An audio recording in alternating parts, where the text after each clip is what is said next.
What's going on, everybody? Welcome back to another vlog. Look at this dash, man. This is new. Just got it set up yesterday. B1 right there, baby. Boom.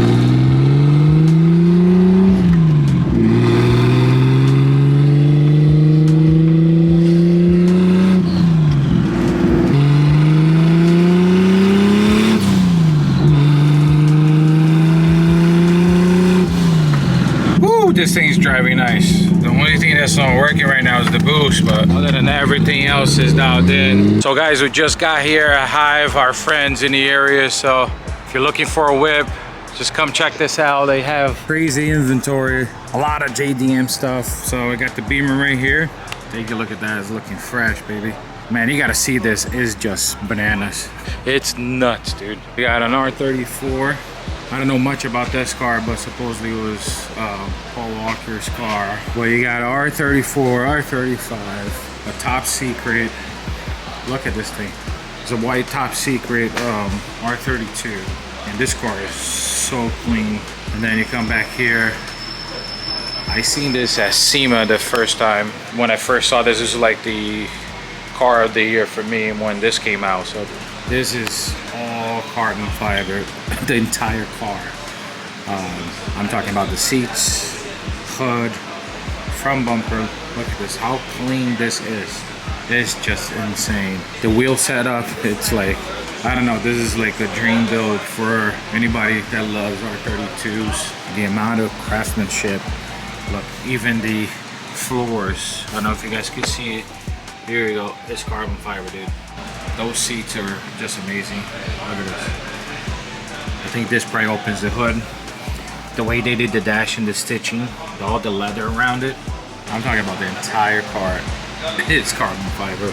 As I'm going through and filming this cars, Diego and then Kenji from Grady, we're talking about how special this is right now. So give me a little background on what's going on over here, because I'm filming and I had no idea about the history of this. If you pull away the personal history between Kenji and our family together, it's an old Yatava speedrun car that was made in the 90s for Grady and Trust at the time to compete in the top speedruns. So at the time, I believe this car was about 1100 horsepower, red lines at about 11,000 RPM. I mean, single turbo, thing's a monster. In 95? Is that what it was? That's so what's crazy is if you take away the part of Kenji being personally a family friend of ours, like an uncle, this car has history on its own.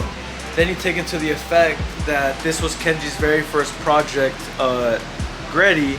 And he's the president of Grady USA right now. This is one of the things that helped him climb the ladder and prove his point. And I mean, that's the car that he pretty much went and Grady said, hey, you're starting with us.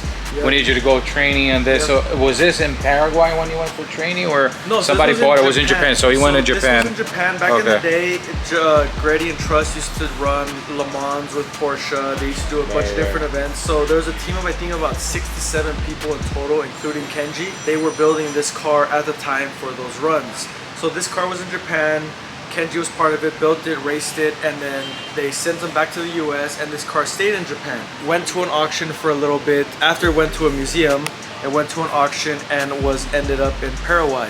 At that point, that's when a few other things happened with the magic of social media, and now the car is here in the US. And this is the thing that I love, and I was just telling the video, you guys are very close to me, so I love to see stuff like this. Like this is another example as well. I saw this at SEMA and it's sitting right here. I could touch it, I could feel it. And you know what I'm saying? Like this, look, it's giving me chills right now to talk about this. This is almost 30 years. I want to get him because I want him to talk about this. And you said the turbo is one of one because they don't exist anymore, right? It doesn't exist. So it's a Grady T88. I just found that out, like, no joke, 5 minutes ago, because I was asking Kenji. But he was telling me the size is an 88 millimeter. There's a few other parts to it, but it really wouldn't matter because this is the only one in existence, and they put it in this car. Let's look at this big.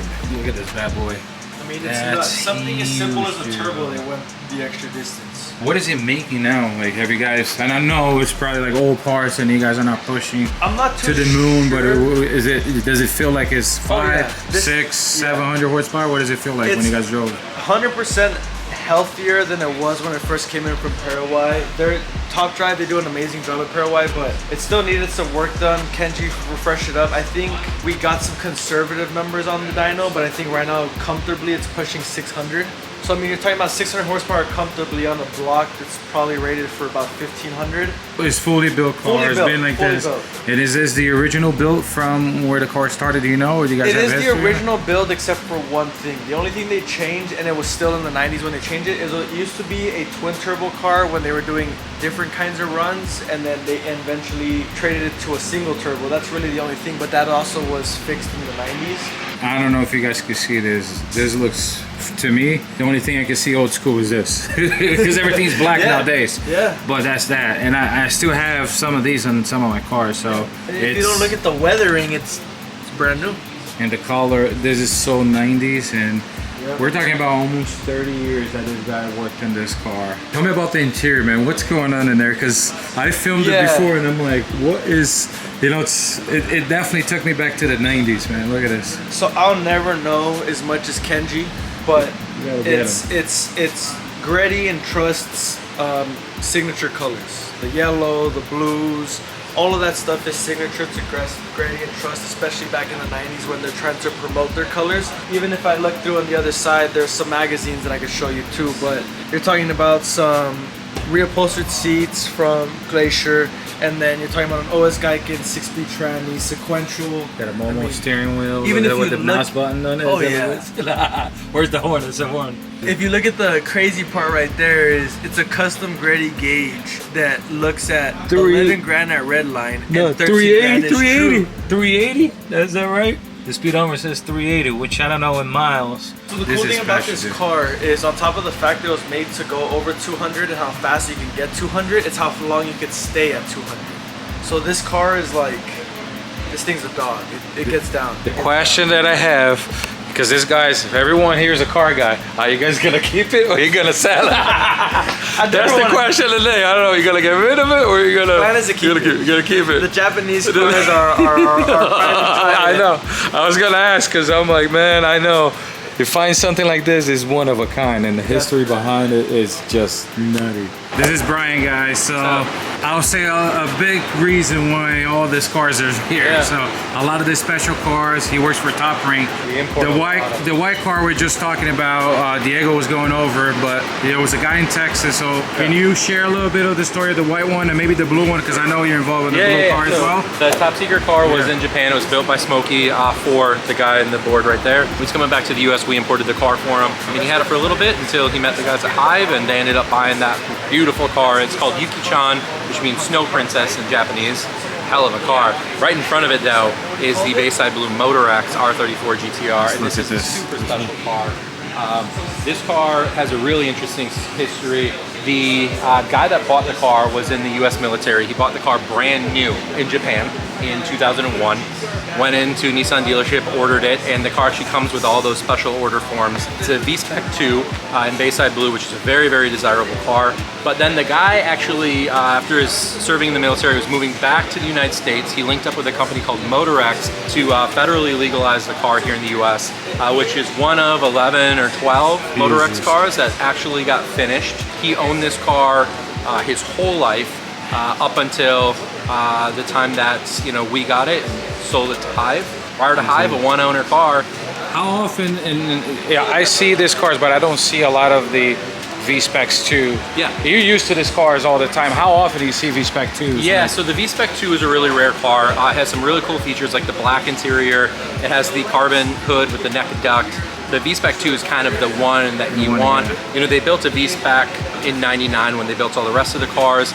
And then 2001 and 2002 made a V-Spec 2. The step above that for the V-Spec would be the V-Spec 2 NER, which is one of the NER edition, one of the final editions. So there's that the jade color and all that good stuff. This is the car. It's the car that people think of when they think Skyline GTRs. Fun little note on this one. When Motorex got this car in, Paul Walker needed a demo car to drive around while his car was on order. So this car was driven by Paul. I think when these guys bought it, it had about 18,000 miles on it, and 15-ish thousand of them were put on by Paul, and about 3,000 by the other owner. So he was driving his car around. He was driving his car around all the time, yeah. So It's not a movie car. Is it the same spec that it was before with the wheels and the same color scheme and everything? Yeah, so if you look at the poster. So that was before you guys got it, or this is... Yeah, so that was before. So when the original owner had it, it was just Bayside Blue.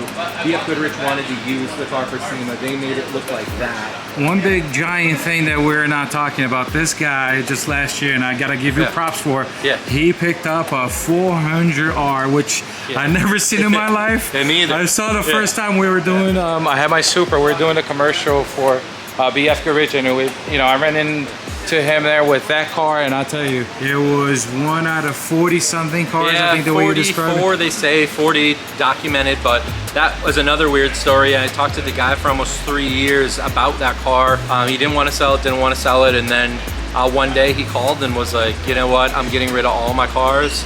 I know you've wanted this one super bad for a long time. As long as you promise to find a good home for it, it's yours. And like same day. I mean, I kept the guy on the phone with me while we were making the payment because I'm like, I don't want to hang up and then have him change his mind. So that was very special. Yeah, I would say, would you say it's like the deal of the year? But for you, because I've seen something like that for a car enthusiast like me, and I'm like, that's something. I've never seen anything like it. Still, I mean, it's the rarest Nissan GTR that Nissan ever made.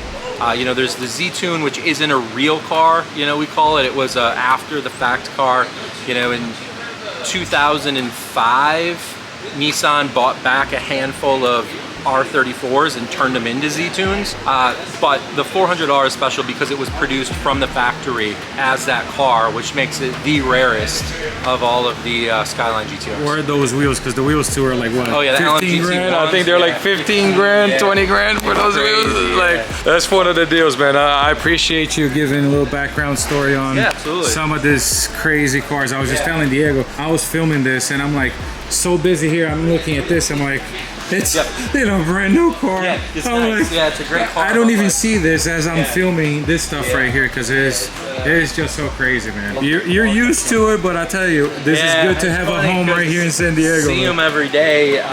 We bring in different cars all the time, but it's good to see people.